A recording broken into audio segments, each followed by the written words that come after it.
बिस्मिल्लाहिर्रहमानिर्रहीम।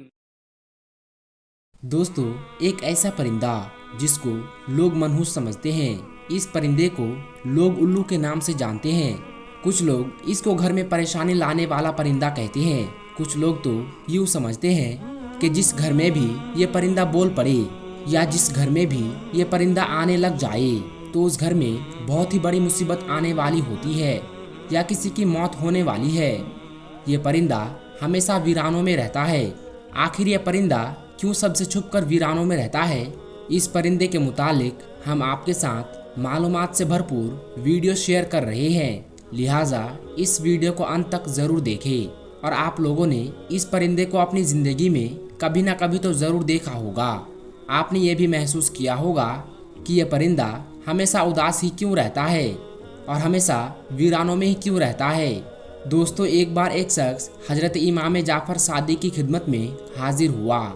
उस शख्स ने अर्ज़ किया कि जो उल्लू परिंदे हैं ये हमेशा वीरान जगह पर क्यों रहता है और ये हमेशा उदास उदास ही क्यों रहता है। आपने फरमाया, ऐ शख्स, जैसा तू आज इस परिंदे को देख रहा है ये परिंदा ऐसा हमेशा से नहीं था। ये परिंदा हमेशा वीरानों में नहीं रहता था और ना ही ये उदास रहता था। उसके साथ एक वाक़या पेश आया है। इस वाक़े के बाद ये परिंदा उदास उदास रहने लगा है। ये सुनकर उस शख्स ने अर्ज़ किया, ए हज़रत, क्या हुआ था उस परिंदे के साथ और क्या वाक़या पेश आया था? तो हज़रत इमाम जाफ़र सादिक ने फरमाया, ऐ शख्स, ये उल्लू नाम का परिंदा प्यारे नबी सरवर कायनात सल्लल्लाहु अलैहि वसल्लम से मोहब्बत करने वाला है और प्यारे नबी हज़रत मोहम्मद सल्लल्लाहु अलैहि वसल्लम की आल से मोहब्बत करने वाला है। इस परिंदे को पता चला कि हज़रत इमाम हुसैन रज़ी अल्लाह ताला अन्हु करबला में अपने तमाम लोगों के साथ रुके हुए हैं। तो ये उल्लू मुहर्रम की रात करबला में जा पहुंचा और जाकर हज़रत इमाम हुसैन रज़ी अल्लाह ताला अन्हु से अर्ज़ करने लगा, या हुसैन, मेरे लिए क्या हुक्म है? तो इमाम हुसैन रज़ी अल्लाह ताला अन्हु ने फरमाया, ऐ परिंदा, तू यहाँ से चला जा, क्योंकि कल नबी पाक सल्लल्लाहु अलैहि वसल्लम की आल के साथ जो कुछ भी होने वाला है वो तुम नहीं देख पाओगे। तो ये सुनकर परिंदे ने कहा, या हुसैन, मैं यहाँ से नहीं जाऊँगा, मैं यहीं रुकूँगा। जब उल्लू परिंदा ज़िद करने लगा तो आप अलैहिस्सलाम ने फरमाया, ठीक है, तुम रुक जाओ। उसके बाद उस परिंदे ने करबला का पूरा वाक़या अपनी आंखों से देखा। यजीद ने इमाम हुसैन रज़ी अल्लाह ताला अन्हु का सर मुबारक आपके बदन से कैसे जुदा किया। उस परिंदे ने ये सब कुछ अपनी आंखों से देखा।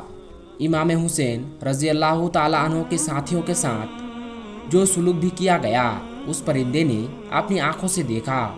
तब से ही ये परिंदा इंसानों से नफरत करने लगा है और इंसानों से डरने लगा। ये परिंदा रातों के वक्त अंधेरों में घूमता है। जैसे ही उजाला हो जाता है इंसान उठ जाते हैं, वैसे ही ये परिंदा वापस लौट जाता है। कुछ लोग उल्लू को मनहूस समझते हैं। उनको ये नहीं पता होता है कि ये मनहूस किस वजह से है, बस ऐसे ही उसको मनहूस कहना शुरू कर देते हैं। ये किसी के घर के आसपास आकर बोल दे तो लोग समझते हैं कि हमारे ऊपर कोई मुसीबत आने वाली है।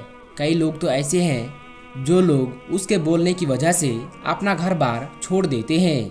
उल्लू को मनहूस समझना ये एक जाहिलाना सोच है। ये बेचारा परिंदा तो कभी कभार ही बोलता है। ये बेचारा इंसानों से डरता है। उसको कहीं पर भी इंसान नज़र आ जाए तो फौरन उठ जाता है। तो ये परिंदा किसी का क्या बिगाड़ेगा? आपको ये जानकर हैरानी होगी कि दुनिया में 205 अक़साम के उल्लू पाए जाते हैं, लेकिन उनकी पूरी कौम को दो खास कबीलों में बांटा गया है, एक बुराना उल्लू और दूसरा आम उल्लू।